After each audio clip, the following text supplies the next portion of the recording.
What's up, everybody? How you feeling? How you doing? How you be? DKim2 here. I'm hitting you up on the adult family home tip. It is so very difficult to make, edit, put music and pop up all that kind of stuff on these videos.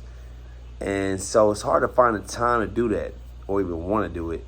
And so you're going to get just raw me talking to you about these adult family homes, because yesterday somebody called me up and she had been in the business for 23 years. She has, over 10 homes, and she said that the management care organization that we both contracted with gave her my number to help her with tracking of and charting and different things. And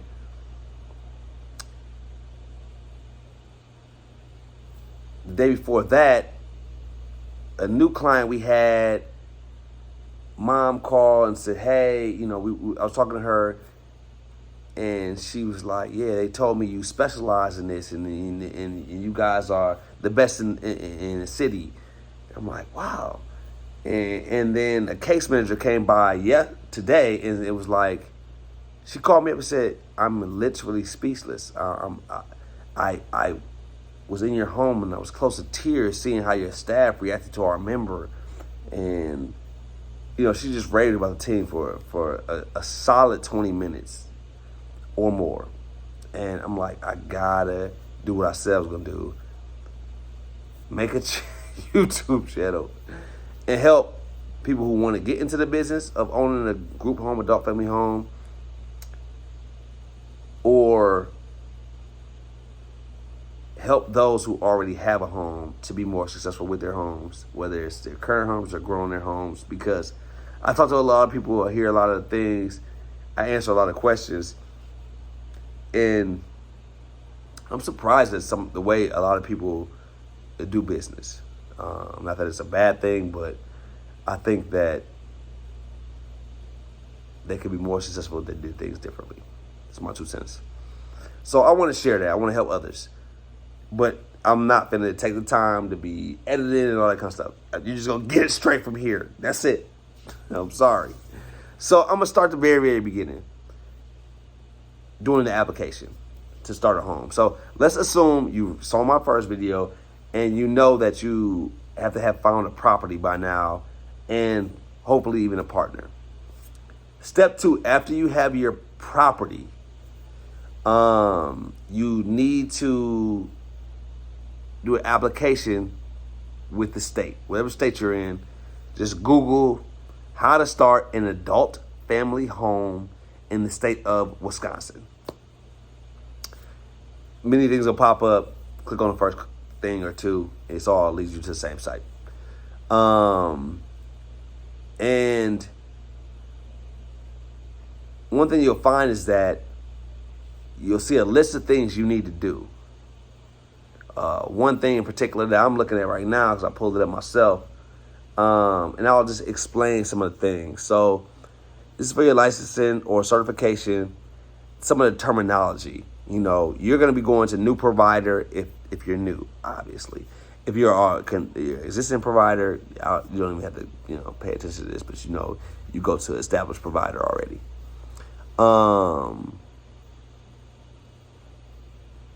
This is important to know. They've changed things up for most states where you no longer have to send in paper copies as of like April in Wisconsin, which is just amazing, because the paper copy it's a whole nother kind of headache going back and forth with people about it, and faxing and email and wondering if they got it, and it's unbelievable. But the fact that now they're allowing you to do the application online, and if you can pick it up and start back up wherever you want to. I mean, it's a lot cleaner, a lot neater. You can get a response right away. So this is a great time to be in this business, to start up an adult family home. With that being said, they only allow 2 revisions. So if they say, hey, on page 17, you missed something, you have to figure out, okay, man, wow, oh, I forgot to put the 1-800 number down when I put in the grievance policy.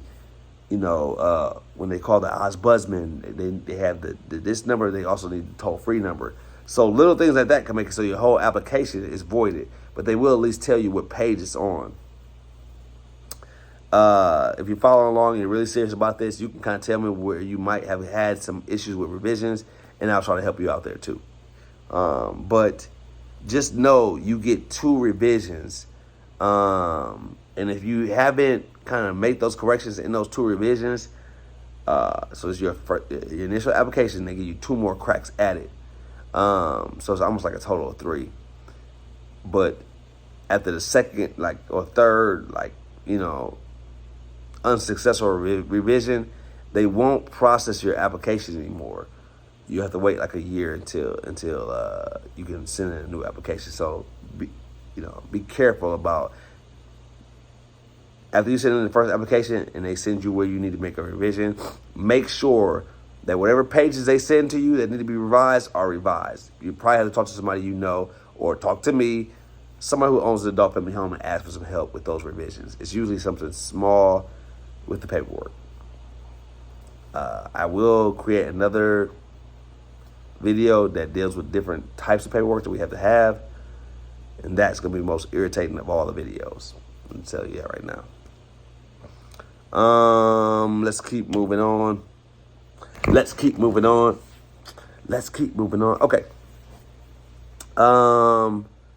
Another part of it is, again, I'm not going to get into definitions of things. Adult family home is a home that can house at least 3 to 4 people or less. And you want to have at least 3 to 4 bedrooms.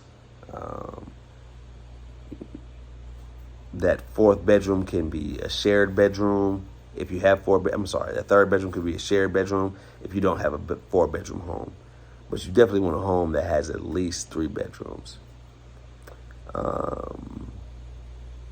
This is an important point. So, though you're doing this application and filling it all out, and you're paying money, and they're bringing somebody out to certify or license your home, that does not mean that you're going to get residents at your home.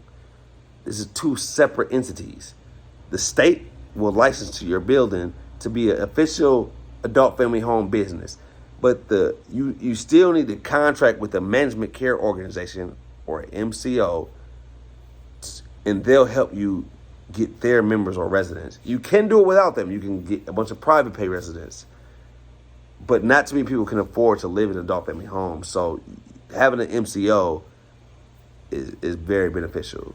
For the state of Wisconsin, the bigger MCOs are My Choice Wisconsin. It used to be My Choice Family Care, Wisconsin Care, Community Care Incorporated, Iris, iCare. So there's a number of different management care organizations that you can partner up with to help you get people into your home. But understand that just because you're getting licensed through the state, all application you're doing does not mean whatsoever that you're going to get a person in your home. I know a couple people who have licensed homes ready to go and have had them for well over a year and don't have any members because they didn't connect with the MCO. So understand and know that. That's where the money actually comes from, the MCOs. All right. When you're doing your application online, they're going to ask you to upload a lot of different documentations. They're going to ask you for a program statement, which basically is just you bragging a little bit about your house and what they get at your place. So you might say, I have a 3-bedroom home, 2 private bedrooms. It's close to a park. Each bedroom has Wi-Fi and cable internet. The living room, the bathroom is great, has grab bars. You're just bragging about your home in some details and kind of like also stating what your mission is. Like, we plan to have the members in a safe environment that helps them to grow in the community and be independent and enjoy life. have great interaction with the staff and neighborhood, blah, blah, blah, blah. So not only do you brag about your particular home, the area your home is in, but you also brag about your goals of the business with these members. If I have to, I'll make a video just for program statements, which I probably have to do. You also have to make like a model balance sheet. Basically talking about your funds, what you're gonna be buying, what you have to spend. Another thing they also call it a fiscal sheet, which is just a financial sheet, a balance sheet. And you're just breaking down the expenses of it all. You want to include how much it costs for workers' comp, business insurance, how much it might cost for a gardener, for a maintenance man. The staff, of course, will be your biggest expense.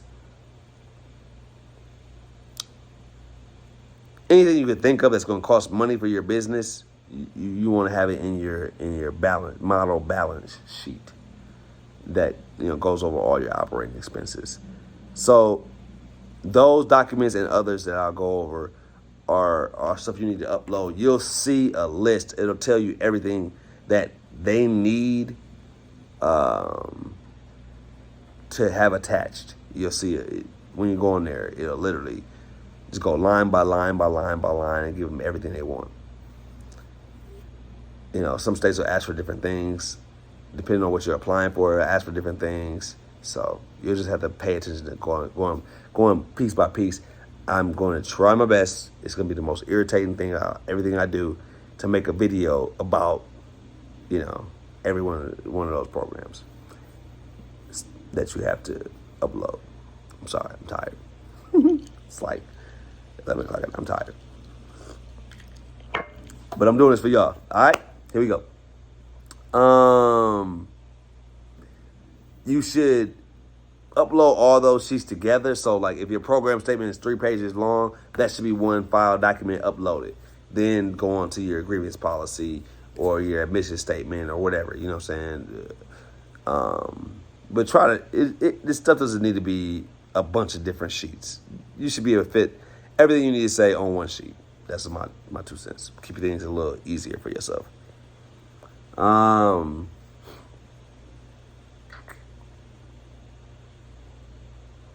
So another part of it is you'll see something on the application that'll say HCBS. That stands for Home and Community-Based Services. That's basically a different source of funding, like for Medicare, Medicaid. It basically means your house is a little more regulated, but also that home focuses on the resident rights. So the residents are very free to have visitors when they want, go places where they want. They have their own locked doors, own areas, own room. They can pick their roommates. It's not a bunch. I mean, it's nice to have your home that's set up for HCBS, but it's also not necessary to be licensed. It just means that you can take in another source of funding, and you could also be listed with the state of whatever state you're in, so that more people can see your home is available, but it also isn't necessary. Woo, excuse me, y'all. I'm sorry. I'm giving you the best I got. All right. So just know when you see the application and you put it in there, new provider application, it will ask you at some point about, hey, is this HCBS compliance? Is your home going to be compliant with, the home and community-based services? And you can see and decide if your home is or will not be, but you can certainly get licensed without it being. Most of my homes are, not all of them. And it's not something that I paid attention to or tried to do purposely. It was just, I was following a pattern of things that needed to happen, and it just happened to be compliant. So when it came to checking that box, I checked it because we did have all the measures in place. So, but definitely not an absolute necessity. I'm going to go over real quickly just what will be on the application so that you understand that as you go. And I'm going to wrap this video up after that, just so for the interest of time and sleep. All right. So, when you'll end up at the Department of Health Services, Division of Quality Assurance for whatever state you're in. For the state of Wisconsin, it's DHS 88. You'll also end up, like, before you do this, you'll have to watch some type of webcast or some video they have on there. You'll see the link. Just read everything. You'll see it. It'll be very simple. And you have to, like, fill that out. You might have to pay a little money, like $10, $20 to get a certificate that says you did watch the webcast. Because they want everybody to know exactly what they're getting themselves into. They don't want people to like, think this is sweet. Like, oh, I'm just going to open this home because I got a home and we'll make all this money. Like, nah, it ain't that easy. It ain't that sweet. And they want people to understand that. So you have to watch that webcast first. And then after you watch the webcast, once you're doing the application, you have to click that you actually did watch the webcast and send them that. The application is also going to cost you money, so you have to send whatever application fee money off is to them too. So be aware of that. Then you put down your, excuse me, I'm just following the list. You'll list your facility name. So if you have a home that's on 51st Street, 51st and Hampton, then you might want to call your home, like,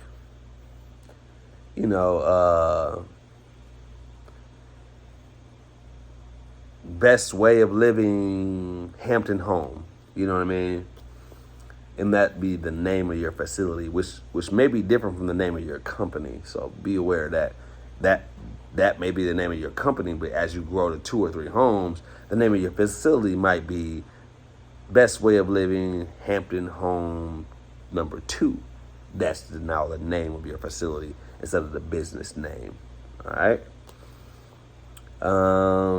As you're completing the application, one of the first things they're asking for this one here is they're saying send off a completed DQA form, which is just an application with your name and that on there, which verifies that you're the licensee, you're over 21 years old, and this is your LLC. You kind of send off that proof. You send that off a background check from the background Office of Caregiver Quality, and that's for anybody who's going to be in the home. So sometimes they'll ask for, like, who's going to be your staff. So if you're by yourself, just list you and your wife, girlfriend, your girlfriend. If you're a girl, list your boyfriend or your brother or sister, or some people that you're gonna have be actually working with you. But it should be maybe at least around 4 people, because they know you're gonna need some staff to run the home. So even if it's gonna be people volunteering, they have to have a background check, because some people, based on their background, can't own a home or can't be caregivers. And maybe I'll discuss that in another video. I really don't have a desire to, but I'll try to be thorough for you guys. All right. This video is already 18 minutes long. I'm going to see if I can wrap it up in the next 5 minutes. All right. You want to do they also ask for a assisted living fit and qualify application that has all the supporting documents. Again, you'll see all that when you click on the link. They'll show you what exactly that is and what you have to fill out. Evidence of financial ability to operate for 60 days. This is a biggie. Number 5. They want to. I just opened a home not too long ago. Probably in, what was that? Probably got our first resident over there in, I want to say March. Today is May, like May 19th or something like that. So since March, we came in mid-March, April, May, it's been well over a month and a half, 2 months now that we've had residents. We got 3 residents over there right now. No, we just got a 4th. We have 0 money coming in. We're paying oodles of money out for staffing. We did that. We were doing that off top. Getting the home up and running costs a ton of money. Washers, dryers, every furniture, cable TV, all, it all is rent. It's all costing money, and we have zero money coming in. And now we even have residents there, and it's still been over a month, and we haven't got paid for those residents because sometimes there's little hiccups. You don't always just can bill and get paid. Nothing runs smooth in this business. Know that off top. With that being said, that's why they want to see that you have at least 60 days of operating costs. So if you're telling them, hey, based on how much you want to get per resident, based on how much you're going to be paying your staff, blah, blah, blah, it's going to cost you $20,000 a month, let's say. Then they want to see that you have in your bank account at least $40,000.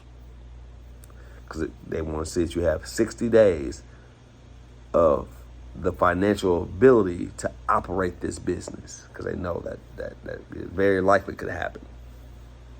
If you're saying, hey, we got this, we want that, we're paying our staff this, and it all adds up to like $30,000 a month, that's great.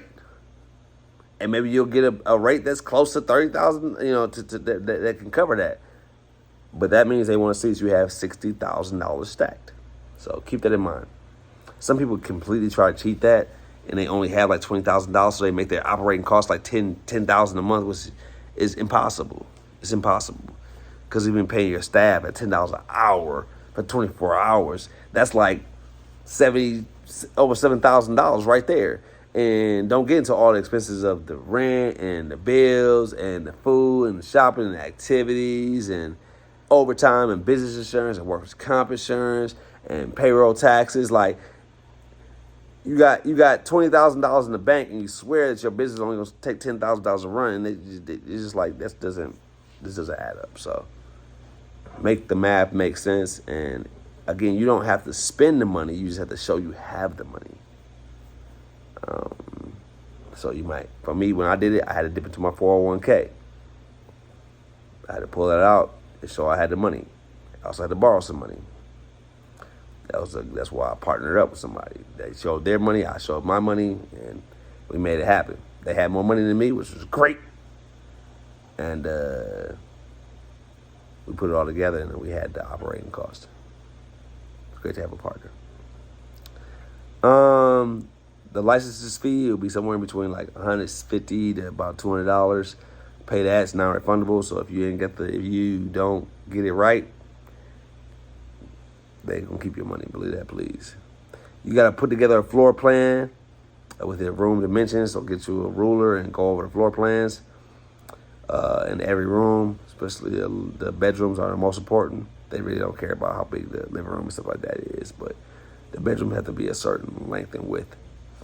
Like we're talking about the program statement, there's an admissions service agreement they're asking for, which basically means that you show you have a piece of paper that of stuff you're going to go over with the client once they become a member. When they first admitted to your home, and it has like an agreement between you and them, and it'll even have like a money, like, this is how much it costs to be here. Here's the house rules. Here's the agreement that we're both coming to, that you're going to be living here paying this much. So it's called an admission service agreement. Again, I'll try to push myself to make a video just for that. I'm not going to enjoy that. Well water test results. For most people, that will be something you don't have to ever do, or it's not applicable unless you use well water instead of, if you're not in the city. A furnace or chimney inspection, you have to have somebody come look at your furnace. It can be any kind of furnace guy who knows what he's doing, and just he have to write something up, sign something that says he inspected your furnace on this day and it's good to go. Same thing if you have a chimney. If your home is currently licensed, you need a letter by the person who sold your licensed home that you're going to be now owning and operating the home. If you don't understand that, ignore it. You got to have a certificate of completion that you viewed the opening and operating adult family home webcast. That's what I was talking about earlier.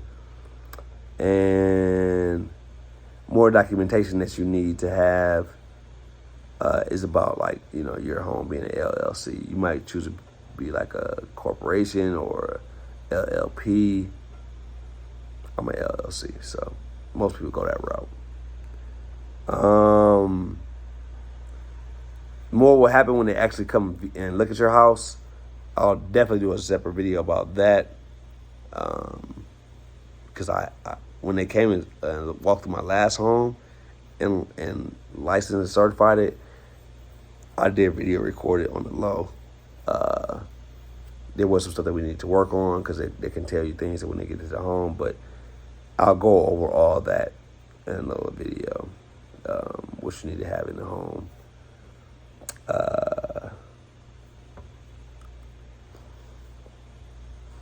There's more things that they're gonna discuss with you in the home once they get there.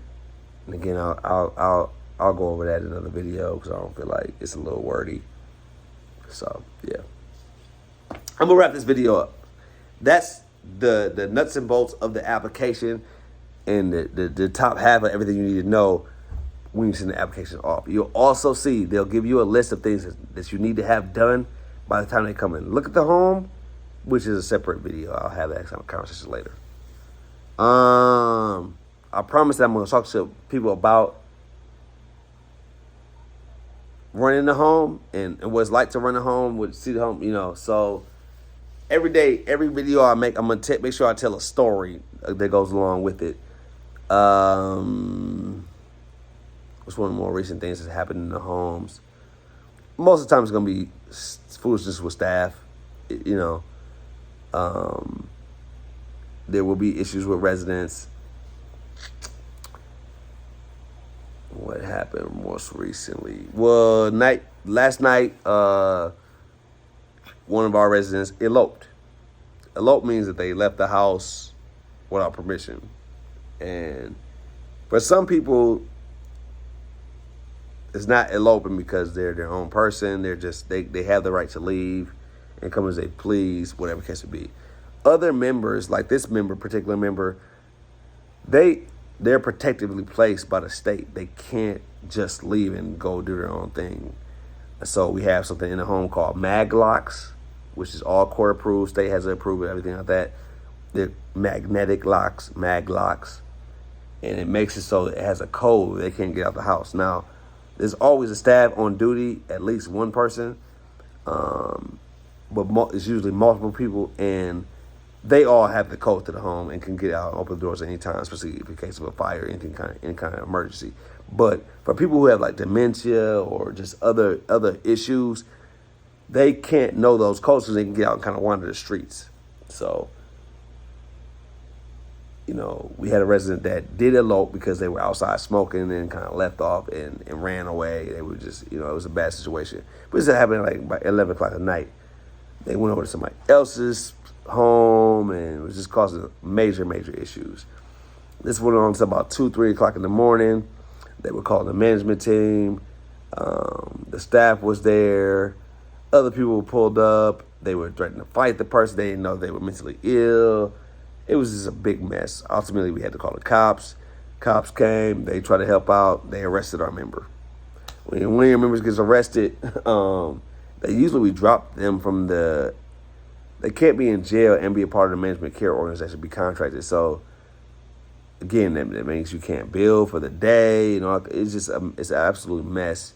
But that's just a simple thing you can look forward to if you want to own an adult family home. You're going to have days and nights that's a very regular occurrence for us. We don't even flinch anymore when stuff like that happens. We just take the money hit and then we take the do our best job we can with the resident. We send off the medication list to the jail so that person can still get their meds depending on how long they're going to be there. And we keep it moving and keep the bed ready for them for when they come get back and get released, or we can't accept another client if they're going to be in jail long term. This particular member came back the next day, so it's all good, but